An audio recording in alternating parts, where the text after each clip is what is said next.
General Hospital's Pride Month surprise.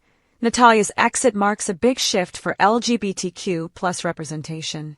In a move that many fans are seeing as a long overdue course correction, General Hospital appears to have bid farewell to one of its most polarizing characters, Natalia Rogers-Ramirez. Played by the immensely talented and widely adored Eva LaRue, Natalia was introduced in 2024 to much fanfare but was quickly revealed to be a character the audience loved to hate. Why? Because despite LaRue's undeniable charm, Natalia was written as a deeply flawed and unlikable homophobic momager, a stance that put her at odds not only with her daughter Blaze, but with a large portion of the show's progressive fanbase. Now, just a year and a half after her debut, Natalia seems to have made her final appearance on the soap. During the Friday the 13th episode, viewers watched as Natalia was offered an unexpected out. Sonny Corinthos, the ever-scheming mobster of Port Charles, presented her with an option to avoid jail time for a DUI by taking on a new identity and disappearing from town. The offer was supposedly to protect her from the consequences of spilling Sonny's secrets, but viewers saw it for what it was, a narrative way to swiftly write Natalia off the canvas. Though she shed a few tears about leaving behind her children, there wasn't exactly a chorus of protest from her family, nor the audience. Fans of Blaze, especially LGBTQ plus viewers, have struggled to reconcile her story of self-acceptance with the presence of a mother who repeatedly invalidated and belittled her identity. Natalia's exit, therefore, feels not only like a plot twist, but also a symbolic victory, especially during Pride Month.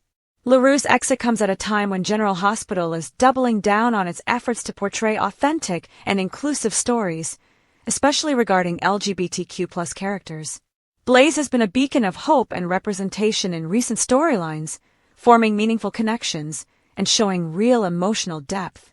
With Natalia out of the picture, Blaze's narrative can now flourish without the constant shadow of parental rejection looming overhead. Despite the negative response to Natalia, there is no denying the impact Eva LaRue made during her time in Port Charles. A veteran of daytime television, LaRue made her soap debut in 1988 as Margot Collins on Santa Barbara.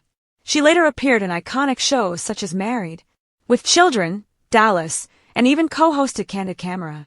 But it was her role as Dr. Maria Santos on All My Children that truly cemented her legacy. It was on that show where she met her future husband, John Callahan, who played Edmund Gray. The pair became one of daytime's most beloved couples, both on and off-screen. It's worth noting that LaRue's departure from General Hospital seems to be a creative decision more than a personal one. She brought depth, vulnerability, and fire to a character many found hard to root for, and she did it with grace and professionalism. In the end, the issue wasn't the actress. It was the role she was asked to play. As Pride Month continues, the timing of Natalia's exit feels especially poignant. Whether intentional or not, it serves as a symbolic cleansing of sorts, a shedding of characters who embody intolerance, making space for stories that celebrate acceptance, authenticity, and love. While Natalia Rogers-Ramirez may be gone, the message is clear. Port Charles is making room for a more inclusive and emotionally resonant future. And honestly, it's about time.